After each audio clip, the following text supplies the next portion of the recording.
at something like Sheffield, which is quite a small city. It's quite, what's the word?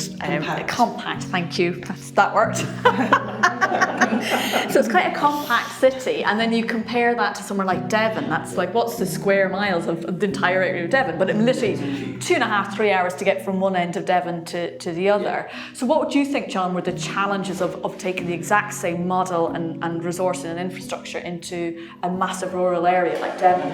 I think I obviously joined the programme a bit later in terms of so wasn't there for the actual implementation, but I think there's challenges straight away in terms of defining communities and how you engage with communities. They're much more disparate. We've got a lot more people experiencing rural isolation, so how do we contact them? And if we're about joining up people and creating some of the mutual aid programmes and things like that, creating focus points for those communities that can be quite disparate is really difficult. There's logistics just in terms of how long it takes staff to move about the place, and the reality is that you can spend a long time driving somewhere and someone's not in, and stuff like that. That when you're in a central community, central city, central place, maybe where you just people move on to come the next to person you, who might be quite local. Yeah, exactly. Maybe where people come to you, so it's a little bit easier. But I think I think the stakeholder meetings, though, in the different places,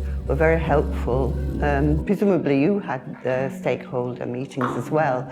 So it got the communities together and also the commissioners for the city, etc., so that it can be an ongoing thing in the future.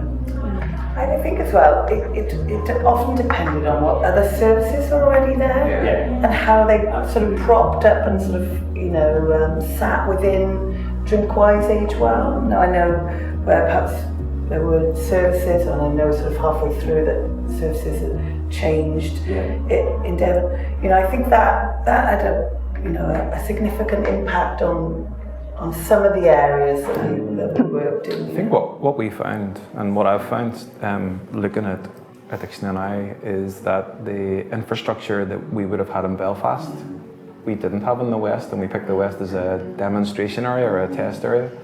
And not having that infrastructure, those relationships built, the referral pathways in place, it then presented a barrier for the integration of Drinkwise into an area where we wouldn't have held a lot of service history. So that brought its own challenges with it.